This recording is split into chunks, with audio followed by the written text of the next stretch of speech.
Hello, welcome to Be Make Do, a Soulmakers podcast, where we talk about what it takes to pursue your calling with spiritual wholeness and creative freedom.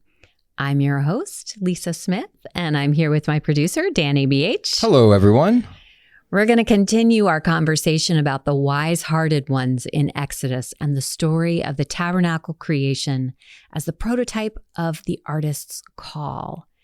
In our last episode, we got into the spiritual gifts that God poured out on these wise-hearted ones in their ordination and how they are the same gifts we need to ask for and develop. Those are wisdom, understanding, knowledge, and craftsmanship. So if you haven't heard that episode, I invite you to go back and take a listen. Today, we're going to be talking with Marlita Hill, choreographer, multi-published author, educator, speaker, and founder of the Kingdom Artist Institute. Marlita is an incredible dancer and choreographer, but she is also a living example of a wise-hearted one. She is a soul maker. So there's my example. And I'm really looking forward to hearing her perspective on the artist call. I'm looking forward to talking to her. She's a really effective teacher and a coach and just a truly grounded person who's a strong model for what it looks like to fully live into who you were created to be, make what you were created to make, and do what you were created to do. So let's talk to Marlita. Let's do it.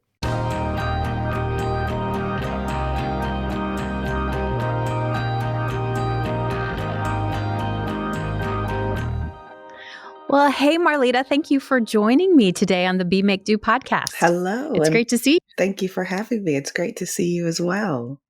Yeah. Well, I have been looking forward to sitting down and talking with you because we have so much in common, I think, around our callings. Yes. As artists, and also having a heart for encouraging other artists to really live into this call that we've been given, and kind of been a little bit obsessed with what that calling is and what that all looks like and means. So I'm, it's funny. I met you because so many people I talked to said, "Oh my gosh, you have to meet Marlita." Like I would meet somebody and they would say, "Oh, you've got to talk to Marlita. Oh, you've got to talk to Marlita." So I listened to your podcast and then I called you and I was like, "I got to talk to you, Marlita." And I was like, it's so cool to meet you too. Because Patrice and Lori, they were singing your praises as well. So I was like, yes, please. It's always nice to meet fellow co-laborers.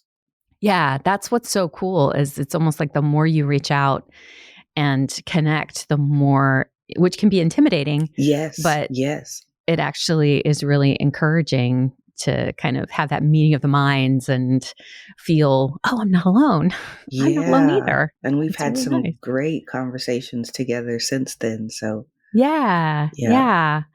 Well, that's why I wanted to have you come and have a conversation with you during this season where we're exploring the wise-hearted ones in Exodus 30, the story of the creation of the tabernacle. And I've read not a lot, but our artists and a couple of theologians, I've read pieces about Bezalel and Oholiab, who were the leaders of the artists.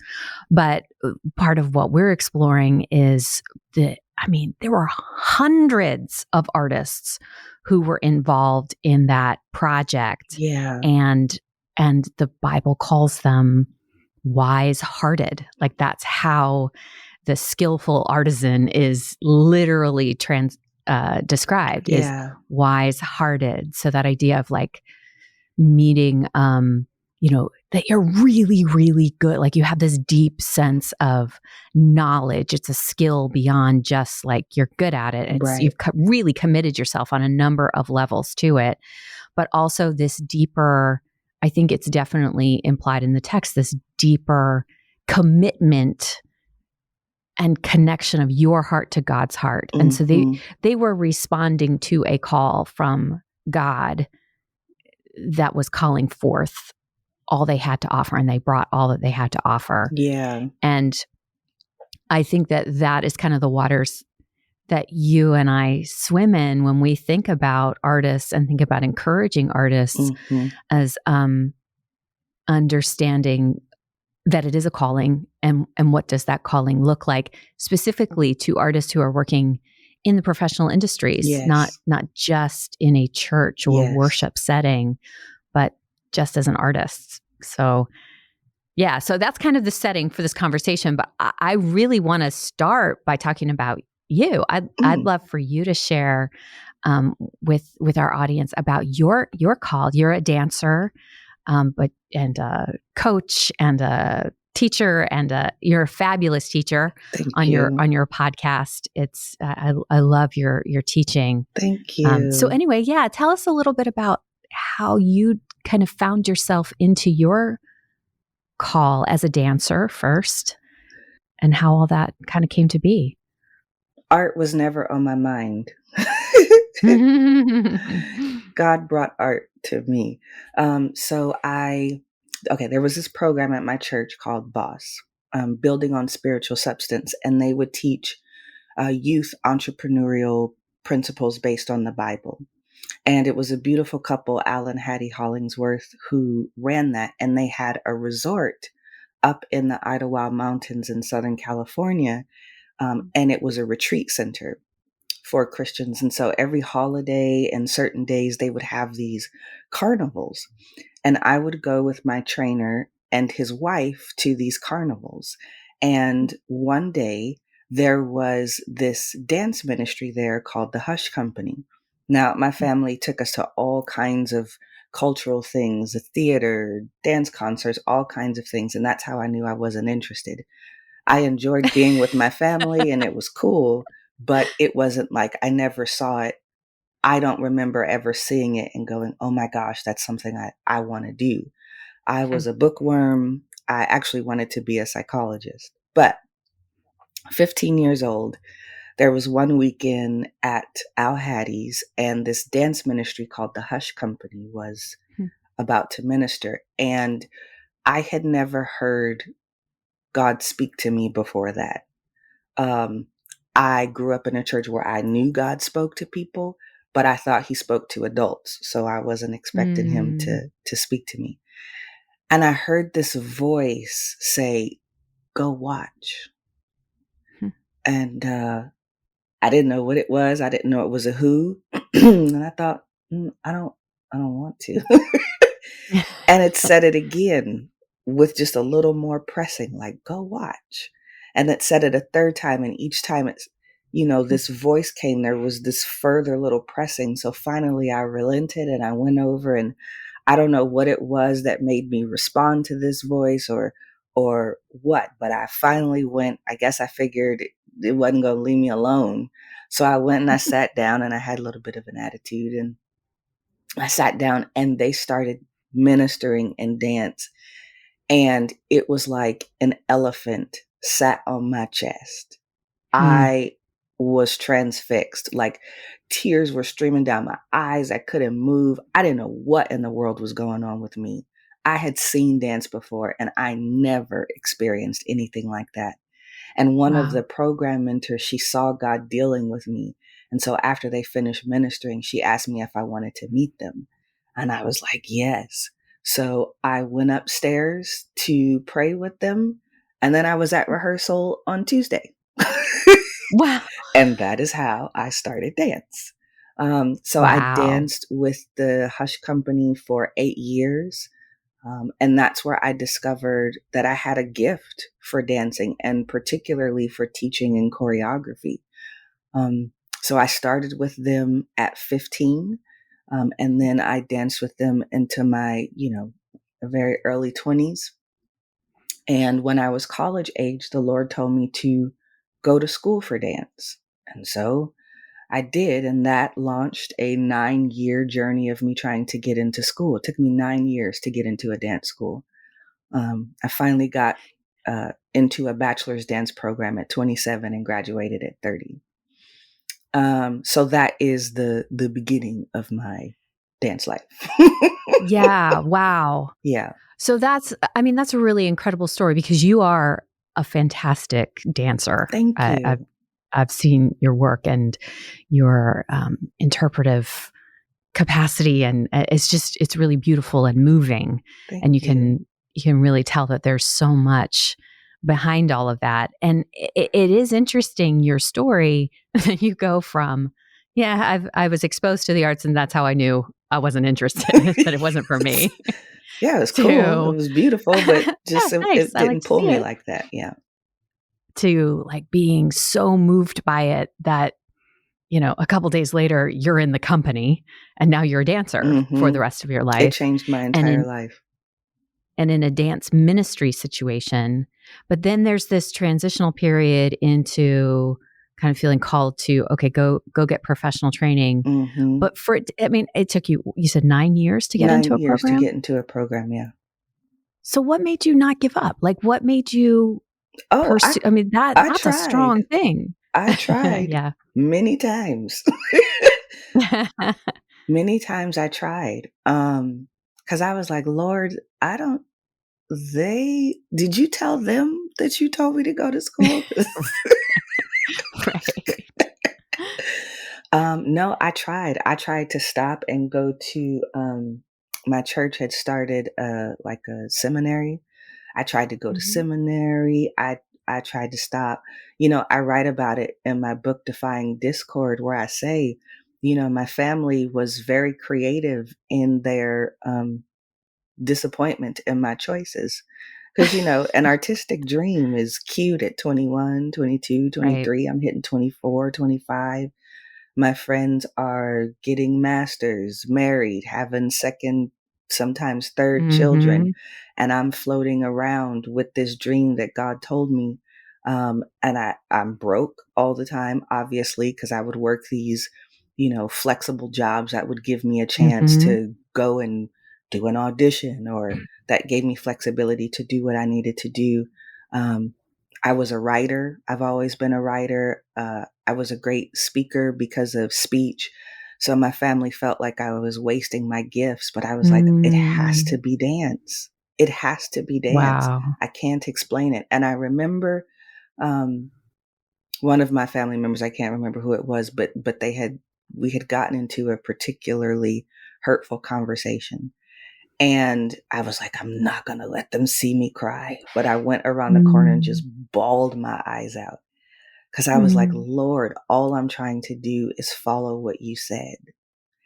And he ministered to me, and I'll never forget it. And he said, I'm talking to you about your life.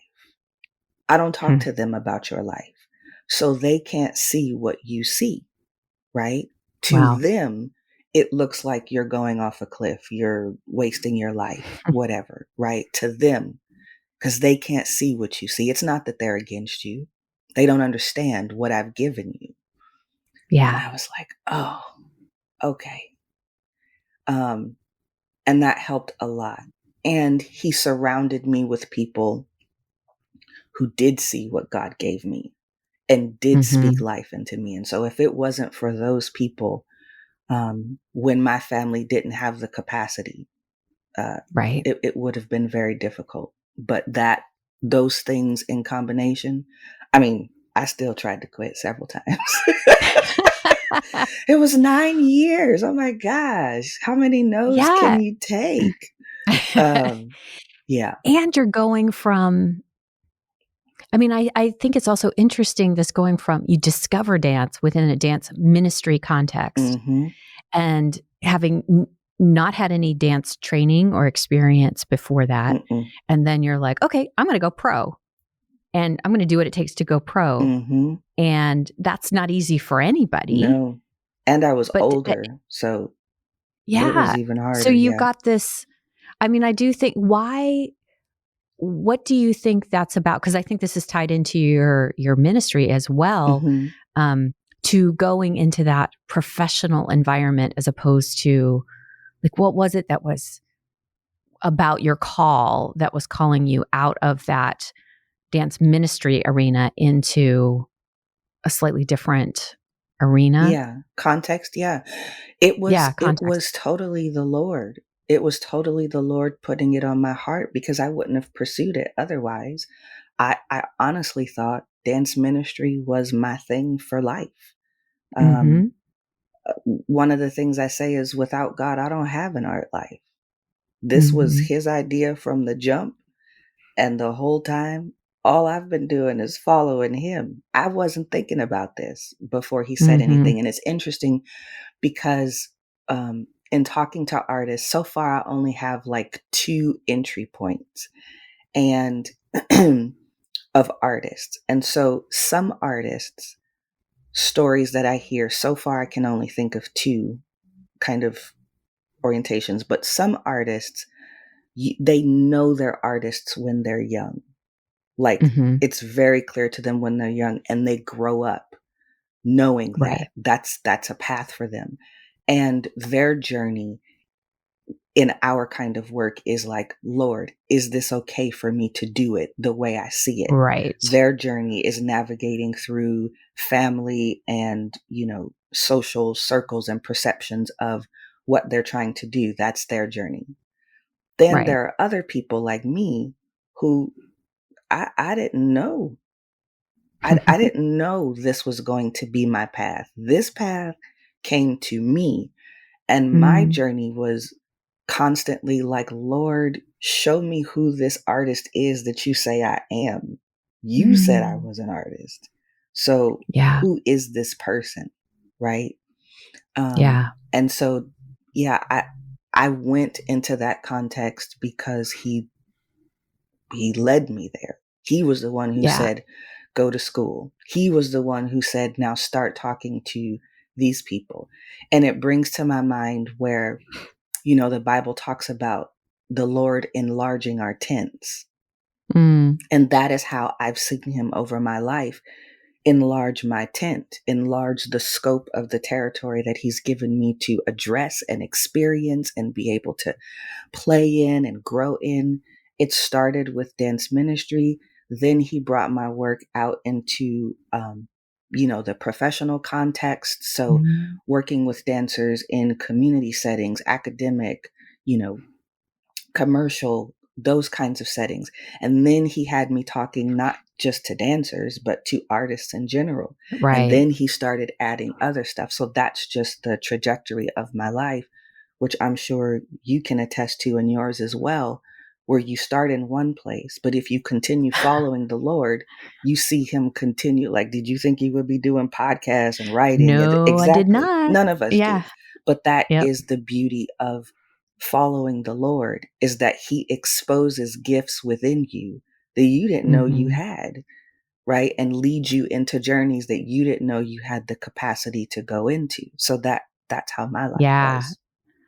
Yeah, you're the my trajectory is probably like the exact opposite of yours. Although I did also meet a theater company when I was 15 that was a drama ministry. So I have that in common. But yeah, I was that like 8-year-old, I want to be an actor. And that's all I want to do. And then somehow ended up in seminary. So it's kind of like the opposite. We kind of passed each other. But I think that's, I wish that I had your podcast. I mean, we're close to the same age, but when I was in my 20s, that same thing, like I wish. Yeah. And I think there's something about your journey too that's so powerful for people probably coming from both of those perspectives you talked about, because like kind of going back to the wise-hearted ones, I think that's a prototype for what artists are called to. And I don't believe that there is like arts ministry and then there's like the arts. Right. I think there are the arts. Yes. Period. Yes. God designed it for a reason. Yes. We can do other things with it, yes. but this is what it was designed for. Yeah. But that calling that I think you have so much security in, because it comes from who you are as a person, rooted in Christ first. Yes. And then the artist pieces, like you talk about in your podcast, that's how you express who you are. That's how you move through the world. That's what you do. And so it kind of, you have that freedom to allow the fullness of who you are to permeate your work in whatever context you are. Yes. And then you've got this total freedom. And I think that's the core of that call that God has given to artists, that it actually is kind of a priestly or a prophetic role that requires a lot of submission of ourselves to Yeah. totally, try to surrender ourselves to God's will to then be able to go crazy with our expression Yes. and how that shows up. And when I was reading your text last night, at the bottom, I forgot what chapter it is, but you have a list of the attributes that these artists Yes. have. And it wasn't just the creative gift. It was all of Yeah. these Those spiritual other, gifts for it was the artists. Yeah. spiritual gifts as well. And so the reason I am so secure in who I am and who God has made me as an artist is because I spent time with him finding Yeah. out who I was as an artist. And there are Yeah. aspects that I'm still learning, obviously, but that was a lot of time spent in his presence. Now, some of that Yeah. was weeping, like, God, they won't let me I think in. that's common. Yeah. Yes. And he had to minister to me his vision for me. But others of that Yeah. haven't been in the weeping. It's been in the communion. And I remember years ago, our bishop taught us about calling, and I'll never forget it. And he taught us, he said, when God calls you, he wants you to do the same thing your mother wants when she calls you. Mm. And he said, what does your mother want? And we were like, to come see what she wants. And he said, yes. So Yeah. I understood when I felt the Lord pulling on me, that was not my time to go do something. That was my time to go and see what he wanted. And when I found out what he wanted, right, as I learned that, and then I went out and did from what I understood, that was why I had the experience and the assurance that I did and have. Yeah. And that's that one of those gifts is wisdom. Like I think what you're talking about, that is the seat of wisdom of being able to, well, I was just talking about this with somebody else, being able to ask good questions. Like one of my favorite prayers with God is just, what question should I be asking God? That is very What powerful. question do you want me to ask? Yeah. To just be able to have the patience to sit and listen. Like I love because I think as artists, we're all probably very familiar with that feeling of inspiration, or I've got an idea, or I feel like God is calling me to something and let's go. Let's go do. Yes. And I've got all the energy, but I don't know what to do with it. And then I just hit block after block after block, and it's frustrating. And instead of doing what you're saying, you get that burst of energy, you get that idea and say, okay, I got to go and sit and listen. And God's calling. And My don't mom's get calling. me wrong. I have become a professional at bumping my body up against doors that wouldn't open. But gracefully and with lots of beauty, I'm sure. I have definitely, because you're right. And I think afterwards, once I understood what the Lord wanted me to do, because there's the understanding what he wants you to do, and then there's moving in his timing. And for me, the timing was difficult to wait. And there came a point where I had to say, now, Lord, when you tell me something, can you please also immediately tell me, is that for now or for later? Otherwise, as soon as you tell me, I'm going to go try to do it. Yeah. Right. Yeah. So I have learned, over time and spending time with him and understanding how he moves and communicates with me. And, I've learned to cooperate more with his pacing. But before, I was boom. Yeah. Yeah. God's timing is very different. Yes. Yeah. I mean, your story, you're talking about the 9 years, and immediately then I think, the biblical stories of call are all very similar. There's a call. There's so and much then there's time. There's a long period of time. over and over and over. Yeah. I realized that, like, oh my. Yeah. And in one of my podcast episodes, I say, time is an inevitable part of following God. It just is. Because there's so much more preparation. There is and preparation.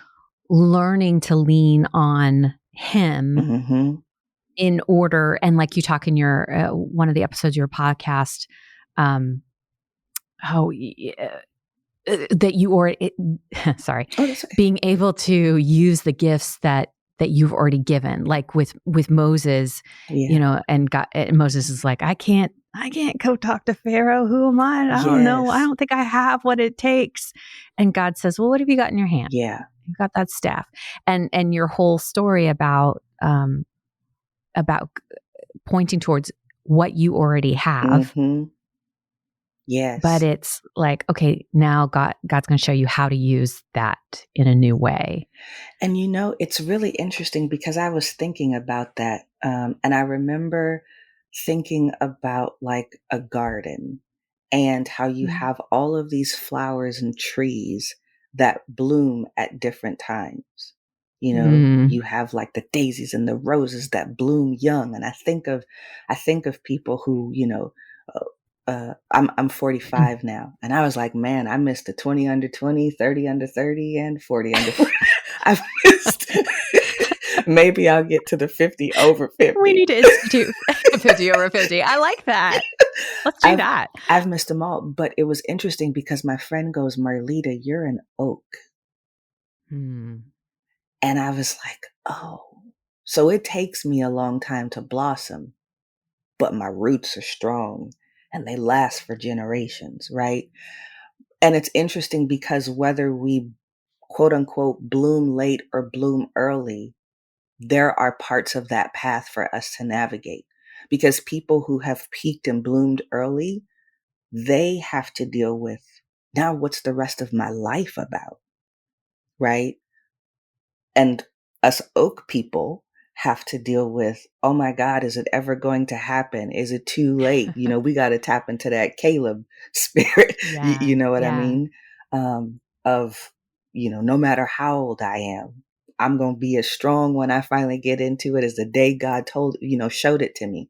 So Right. each of us have our kind of quote unquote cross to bear, whether we peak early and have to figure out the rest of our life, or it takes our lifetime to finally grow into the fullness of what God gave us. Yeah. That's such good wisdom too, because you're right. Those are things that can get people really stuck Really and stuck. really down, especially on that. Yeah, well, for both. But to understand, okay, that's just my journey, but there's a lot there Yeah. that God's going to do with that. Yes. Well, I one of the things that you and I have talked about is this idea of integrating your art and faith, Hmm. and I love the way I was reading some of my stuff and I realized, oh yeah, I do actually get there at a certain point. But I'm starting with that question because that was one of my questions. Like, how do I integrate myself, my artistic self, which feels very at home over here in this theater world, and there's these people get me, this Yeah. part of me over here, Yeah. but then there's also my Christian church life, and I identify with this community, even though they don't necessarily get certain parts of myself, but I feel like I got to keep these pieces separate. Who am I? How do I integrate all of this? But then you kind of talk about that, like the answer to that is basically wake up. You're already integrated. You are There's no already problem. integrated. There is nothing to integrate. Yeah, talk about that a little Yeah, bit. so this was something that was really interesting because of the way I came into art. I don't know art without my faith. And honestly, I don't really know faith without my art. They came up in me together. I was in church, but I'm talking about my personal faith walk, Yeah. right? Starting at 15 doesn't exist without both of those elements working hand in hand. It was in the context of my art walk that God matured my faith. And it was my faith that anchored and directed my art and helped me understand the deeper things of God, right? So so that's all I knew was these two together. So I'm like, what are you talking about? Separate. Separate where? That was my experience. And actually, I remember when I first started building the Kingdom Artist Initiative, which is now the Kingdom Artist Institute, but when I first started building Kai, I thought that disqualified me because I was like, I don't struggle with that, Lord. But he encouraged me like, no, no, no, you're in the pool telling them, come in, the water's good over here. Like, come, it's good. It feels good over Yeah. here. So anyway, about this integration, yes, it always used to bother me. And I didn't understand why for a long time. Every time I would hear integrating faith and art, it would grate me.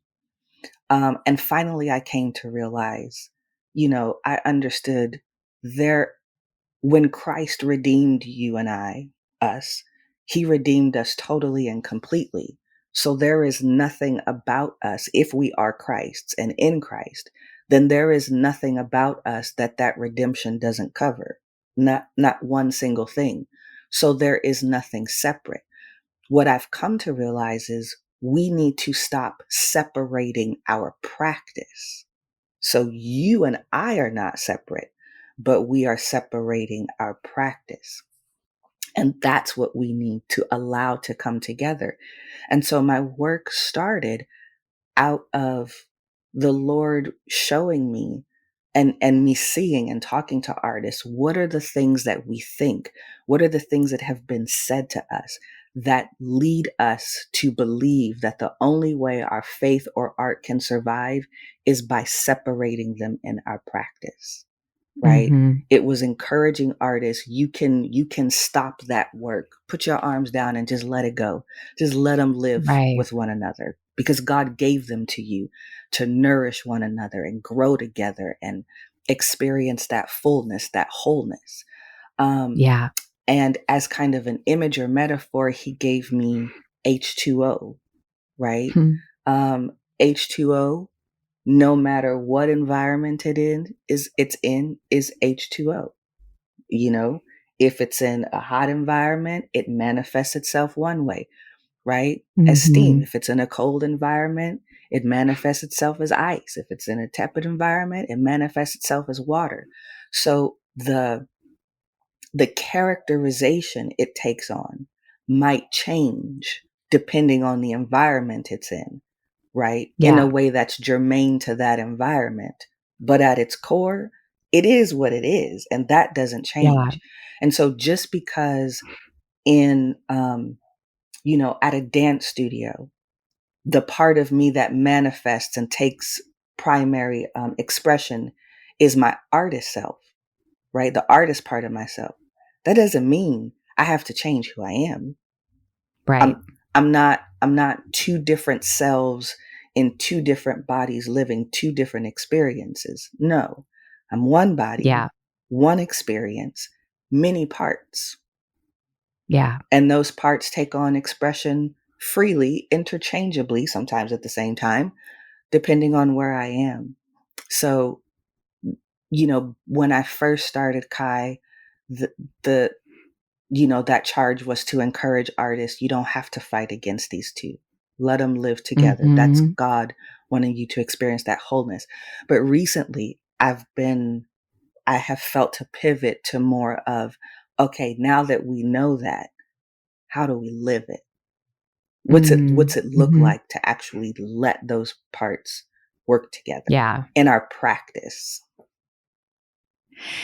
Yeah. And something that I'm wrestling to articulate, but is becoming very clear is like, I think part of what's so confusing is that oftentimes, both in our society and certainly in most Christian settings, art is like, it's nice. It's an enjoyable thing, but it's not essential. For a lot of people don't feel about it that way. And I think artists, we feel like it's essential for our being to do, but are hesitant sometimes to the the superpowers that keeps coming up in different the superpowers that we have, like the leadership capacity, not to lead in the traditional way, but through ideas and imagination and sparking things. Like, this is actual leadership. Like, we've had a little bit of conversations about how when I went to seminary, I started realizing that my acting training actually equipped me to do ministry in ways that other people didn't have Yeah. because I learned like body movement, Yes. improvisation. How does that, but there are skills and ways that we train our brains and even our process, like the iterative process of being able to, you try something, you put it out, I receive it, I give you something back. You give me something back. We try it, we learn, and then we try something new. Like these are just different ways of approaching and leading. And I think that this is something that I feel like God is calling forth artists in this time to lead through ideas and Oh, creativity, to spark absolutely. imagination. And the more we can encourage each other to be comfortable in that, the better. But kind of tying it back again to the wise-hearted ones, to see this as a call, like it's a call. Like if you were called to be a missionary or a pastor or a whatever, I, this instance of the wise-hearted ones of Bezalel being called in Exodus, that is the very first time in the Bible that it says that the Spirit of God was poured out, like the Holy Spirit came on them. That was the first time that's ever happened in the Bible on a person, was on an artist. Like this is an ordination. I'm kind of blown away by the possibilities for what would it look like for more artists to be in that space where you are, of like, I just am who God created me to be. And I have that freedom Yeah. to just And share. my mind is going so many different ways. I had to really practice discipline not to jump in on you because I was like, yeah, because. Go for it. But okay, one of the things that I remember I wanted to say was, this idea of, this is why, first of all, this is why your exploration of the wise-hearted ones, and again, I go back to that list, because Mm-hmm. of course I have felt feelings of futility as an artist, as well. Why do I care so much about my dancer getting their arm up on count 4? No, I need you to I need you to look to the left, to the right, not to the left.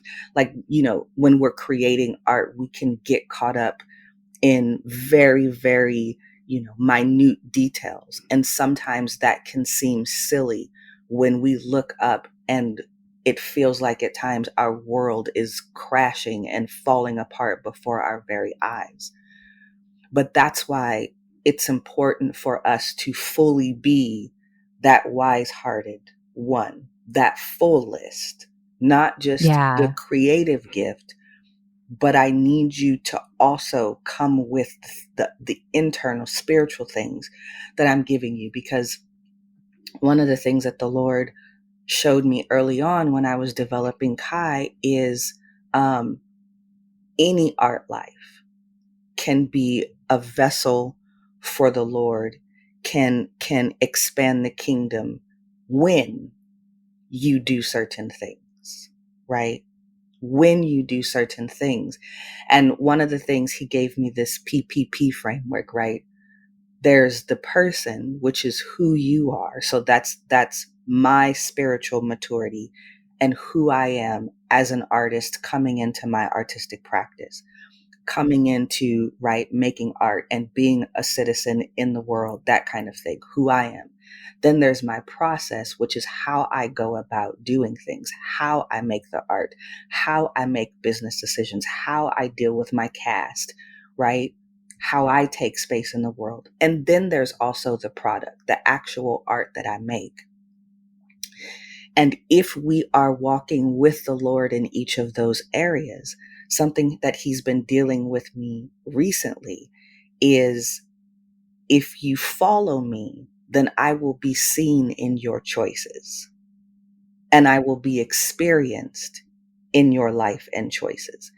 And so part of kind of that ministry and the contribution that we make is, um, when people see us and experience us following the Lord, when they live in our choices, there's just something different about hanging out with you. I don't really know what it is, but I just feel, I don't know, I feel at peace when I'm with you. They don't know what it is. They just know it's different. And then there are times when our art, not at times, it should be regular, when our art, no matter what it is infused with his DNA and presence. And the Right. first time I ever experienced that, when I was in undergrad in Baltimore, I would take the Chinatown bus, that's what it was called, the Chinatown bus, up to New York and volunteer for the tap festivals, because I was a poor student. I couldn't afford to go. But I could pay that $35, and I had a friend who lived in Hoboken, so I would go and I would volunteer so I could take classes. And I was dating this guy at the time, and he broke up with me when I moved, and I was so heartbroken. And on the plane, I heard this song, Leaf Dream by John Boswell, this solo piano song. And I just started seeing tap. I had never composed a tap piece before. So I went back to Baltimore, and I would be in the studio, 10, 1 o'clock in the morning, creating this piece. And it was my time with the Lord, heal my little heartbreak, and, just creating with him. And that was one of the first experiences I had creating art with him outside of dance ministry. Right. Right. And so anyway, I go and I perform this tap piece. And afterwards, this woman, she comes up to me, and she just she latches onto me, and she weeps. And she held me for a long time, and she just cried, and she goes, "Thank you." She just kept saying, "Thank you." I had never experienced anything like that before, just with art. Yeah. And that's when I knew the preparation that I do behind closed doors with me and God in my artistic process is creating a space for them to experience him when I put it out into the world. They don't know what it is, but I know who it is, right? Yeah. And that opens up that door for questions. I'm so grateful to know you. I'm so grateful that we connected, and just to know that you're out there and you give so much encouragement and just really solid wisdom to so many artists. And I'm just so grateful for you. And thank you for taking time to talk today. Thank you for having me.